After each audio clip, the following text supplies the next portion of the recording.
Assalamualaikum Sobat Keluarga. Di diary kali ini, kita akan membahas 5 tempat wisata yang wajib dikunjungi di Palembang. Lokasinya berdekatan, penuh sejarah dan murah meriah Sobat. Jika kesini, Sobat dapat datang dengan naik LRT dan turun di stasiun Ampera. Jika membawa kendaraan, dapat parkir di bawah jembatan Ampera atau di Masjid Agung. Yang pertama adalah Jembatan Ampera.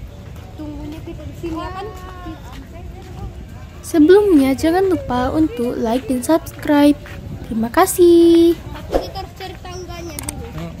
Itu tangganya, Bang. Jembatan ini menghubungkan dua sisi kota Palembang yang terpisah oleh Sungai Musi, yaitu seberang Ilir dan seberang Ulu. Jembatan Ampera telah memiliki 3 warna. Awal berdiri berwarna abu-abu. Tahun 1992 berganti menjadi warna kuning. Dan tahun 2002 hingga sekarang berwarna merah.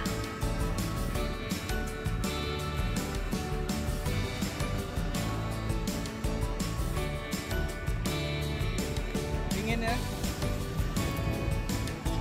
Jembatan ini memiliki panjang 1177 meter dan lebar 22 meter. Tinggi di atas permukaan air adalah 11,5 meter dan tinggi menara 63 meter dengan jarak antar menara 75 meter.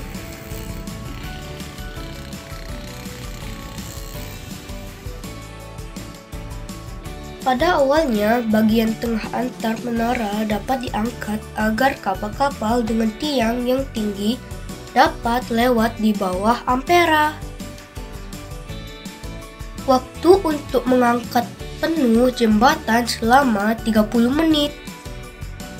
Sejak tahun 1970, aktivitas naik turun bagian tengah jembatan sudah tidak dilakukan lagi, dikarenakan dianggap mengganggu lalu lintas. Pada tahun 1990, kedua bandul 500 ton di menara jembatan diturunkan untuk keamanan.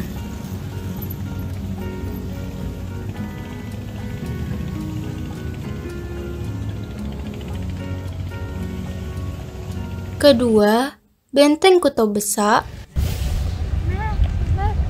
Ini namanya Benteng Kuto Besak. Benteng Kuto Besak ini dibangun oleh bangsa Indonesia sendiri, yaitu oleh Sultan Mahmud Bahaudin pada tahun 1780. Sebelum dibangun Benteng Kuto Besak, terdapat benteng lain yang dibangun di Palembang, yaitu Benteng Kuto Gawang, Benteng Beringin Janggut, dan Benteng Kuto Batu. Namun yang ada saat ini hanya Benteng Kuto Besak. Dahulu Benteng Kuto Besak dikelilingi 4 sungai, yaitu Sungai Musi, Sungai Sekanak, Sungai Tengkuruk, dan Sungai Pekapuran. Saat ini Sungai Tengkuruk dan Sungai Pekapuran sudah tidak ada lagi, sudah menjadi jalan. Benteng Kuto Besak berbentuk persegi panjang dengan panjang 288,75 meter dan lebar 183,75 meter dengan tinggi 9,9 meter. Benteng Kuto Besak memiliki 3 pintu, yaitu pintu utama, pintu timur, dan pintu barat. Nah sobat, kalau ini pintu barat Benteng Kuto Besak atau dikenal sebagai Lawang Borotan. Bentuknya masih asli, masih mirip waktu pertama kali dibangun.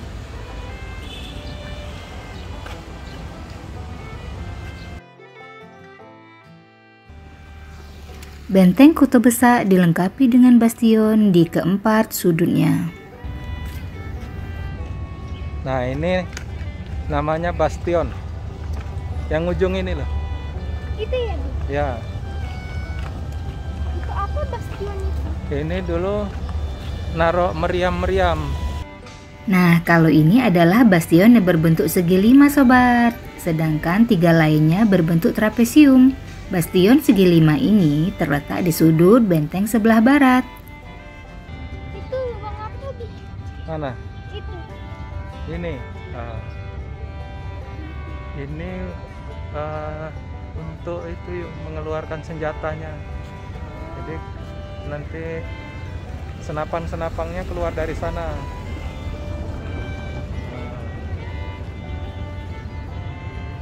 Banyak ya. Ketiga, Museum Sultan Mahmud Badarudin II.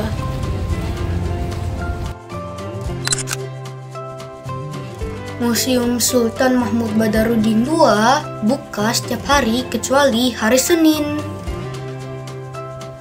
Harga tiket masuknya untuk pelajar 1.000, mahasiswa 2.000, umum 5.000, dan mancanegara 20.000. Yuk, kita isi buku tamu dulu ya sobat. Kita buku tamu dulu. Wah, tuh jembatan Ampera. Di sebelah sana BKB tutupan pohon.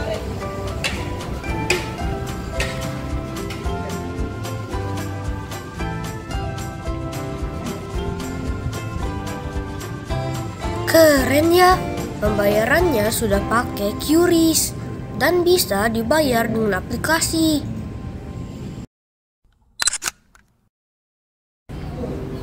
Halo sobat keluarga, kita ada di Museum Sultan Mahmud Badarudin II. Di museum ini dibangun untuk kediamannya Residen Belanda di Palembang ya. Di zaman penjajahan Belanda. Koleksi museum ini dimulai dari keberadaan kota Palembang sejak zaman Kerajaan Sriwijaya. Ada 3 prasasti penting yang ditemukan di Palembang, yaitu Prasasti Kedukan Bukit, Prasasti Talang Tuo, dan Prasasti Telaga Batu. Sekarang kita masuk ke ruang yang menjelaskan tentang kota Palembang zaman Kesultanan.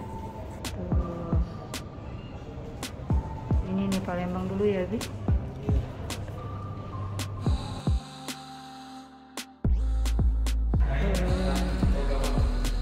Dilukis lagi di situ tadi. Petanya Keraton Pegawang. Posisinya ini di pabrik Pusri sekarang. Wah, kapal ya. Ini diorama perang Palembang waktu Belanda nyerang Palembang ya. Museum Sultan Mahmud Badarudin II ini dibangun pada tahun 1823 oleh Belanda sebagai rumah Presiden Belanda di Palembang.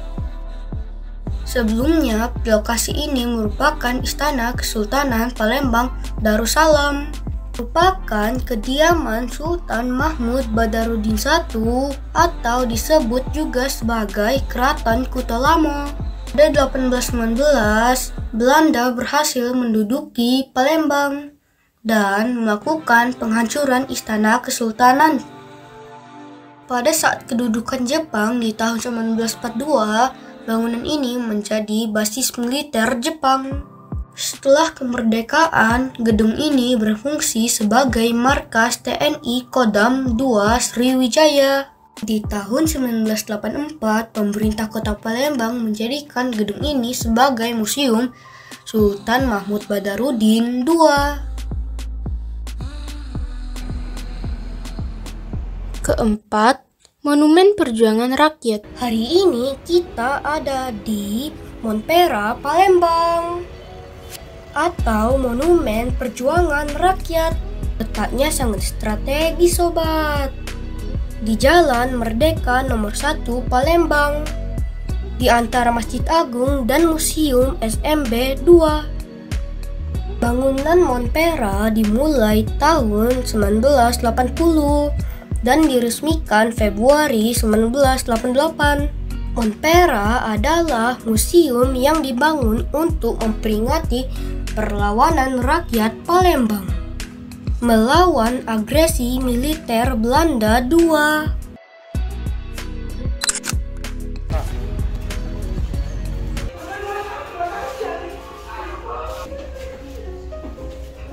Jangan lupa mengisi buku tamu dan membayar tiket masuknya ya sobat. Sekarang kita naik ke lantai 2, sobat. Di sini banyak ditampilkan senjata yang digunakan para pejuang dalam pertempuran, sobat. Sama dokter. Oh.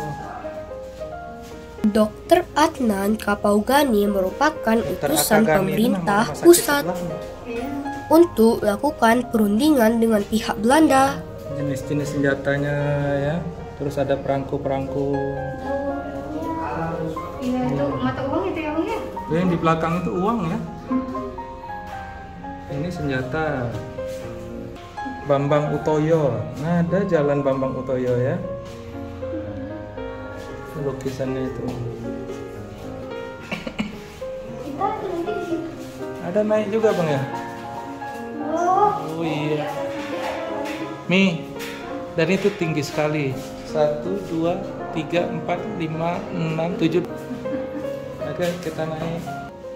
Oh, ini Di pesan-pesan. lantai 3 ini kemerdekaan. ditampilkan dokumentasi foto para pejuang dalam mempertahankan Indonesia. Konflik bermula ketika tentara sekutu meninggalkan Palembang dan menyerahkannya kepada tentara Belanda pada 24 Oktober 1946. Kemudian Belanda menginginkan Palembang dapat dikosongkan. Namun seluruh rakyat Palembang menolak. Sehingga terjadi baku tembak pada 1 Januari 1947. Belanda melakukan penyerangan dengan menggunakan senjata lapis baja. Ini kayak museum tekstil ya, bukan? Setelah kekurangan pasokan logistik dan amunisi, kedua belah pihak mengadakan pertemuan antar pimpinan dan menyepakati gencatan senjata. DRG dia. Presiden Abdul Razak. Ya. Kelima, Masjid Agung Palembang.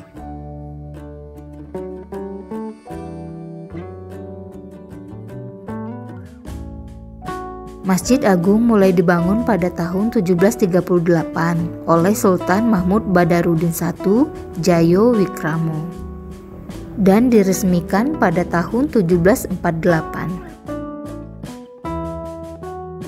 Bangunan inti masjid berbentuk bujur sangkar 36 x 30 meter atau seluas 1080 meter persegi dengan kapasitas 1200 jemaah.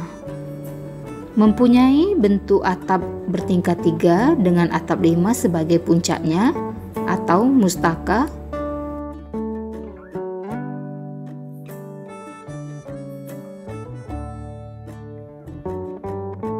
Konstruksi dinding dengan teknik bata susun tanpa beton dengan lapis plester semen, campuran batu kapur dan putih telur.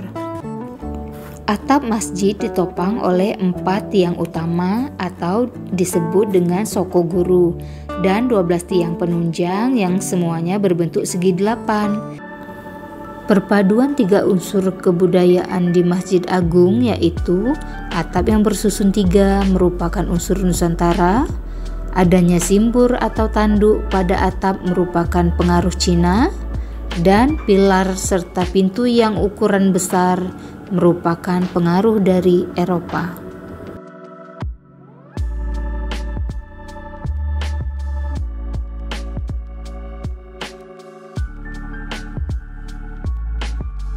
Bangunan menara berbentuk segi 6 dengan tinggi 20 meter, berada di sebelah selatan masjid. Dibangun 13 tahun kemudian pada tahun 1753. Menara kedua setinggi 45 meter berbentuk segi 12 dibangun pada tahun 1970. Sekian diari kita hari ini sobat. Sampai jumpa di diari kita selanjutnya ya. Terima kasih sudah menonton.